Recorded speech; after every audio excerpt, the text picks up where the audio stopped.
تېره ورځ وروسته له غرمې د غزني ولایت د غونډو په تالار کې د غزني پوهنتون او د یاد ولایت د 9 ریاستونو ترمنځ د ګډو دوه اړخیزو علمي همکاریو هوکړه لیکونه د ولایتي مسؤلینو په شتون کې لاسلیک شول. د یاد ولایت والي حافظ محمد امین عمري د غزني پوهنتون دغه کړنه وستایله. ویل چې د ولایت ټولې ادارې په خپل منځ کې سره همغږي او له یاد پوهنتون سره د هر ډول علمي همکاریو ترڅنګ د یاد پوهنتون له علمي کهول څخه د ریاستونو اداري چارو د لا ښه سمون او ترقي په موخه ګټه واخلي. او زموږ تاسو هر اداره هغه پوهنتون کې الحمدلله کوم که انجینران وي که هر قسم خلق وي او زموږ تاسو د ادارو ته ضرورت نو کوشش به دغه وکړو چې له پوهنتون نه باید موږ تاسو کار واخلو. له پوهنتون سره باید موږ تاسو وخت په وخت باندې مشورې وکړو. د پوهنتون د ریاست سره پوهنتون کې چې موږ اداراتو کې موږ هر چا ته ضرورت لرو باید هغه خلق چې هغه مسلکي خلق وي پوه خلق وي. د پوهنتون په استازولي استاد نقیب الله خانخیل د ولایت او د غزني د 9 ریاستونو د رئیسانو هڅې وستایله. ویل چې ولایتي ادارو له یاد پوهنتون سره وخت په وخت له خپلو همکاریو څخه دریغ نه دی کړی او غزني پوهنتون هم له دغو ادارو سره د اداري چارو د لا ښه سمون لپاره په هر وخت کې چمتو دی.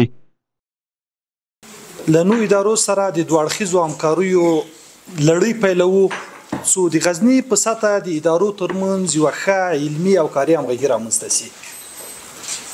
د پوهنتون او اړوندو ادارو ترمنځ به د بشري منابعو ظرفیتونه لوړ شي. د علمي څېړنو له لارې به د ستونزو پلټنه او د حل لارې په ګوته شي.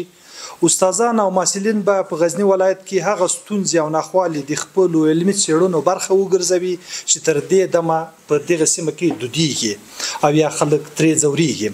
په دغه غونډه کې د غزني پوهنتون عمومي رئیس مولوي عبدالواسع منصور د غزني پوهنتون په لاسته راوړنو او له دغو 9 ریاستونو سره د ګډو دوه اړخیزو علمي همکاریو په موثریت خبرې وکړې او زیاته یې کړه چې غزني پوهنتون به وخت په وخت له ولایتي ادارې او مربوطه ریاستونو سره همکاري او ګډ کار کوي.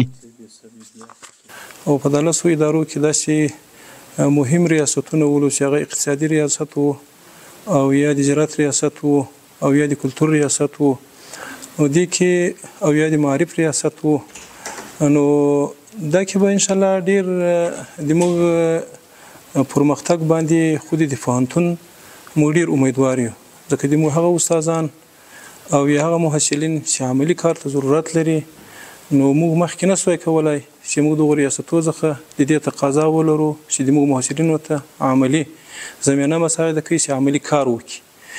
نو نن چې متفاهمنامه ورسره لاسلیک کړه په هغو کې په متونو کې موږ دغه لیکلي دي هغه مادي ټولې پای ته رسولي دي دواړو طرفو هغه مطالعه کړي دي وروسته له مطالعې څخه دا لاسلیک شوی دی. نو په هغو کې د موږ د محصل مشکل هم حل ده دوی بیا د موږ له استادانو څخه استفاده کولی شي د دوی بیا هغه مشکل حل ده.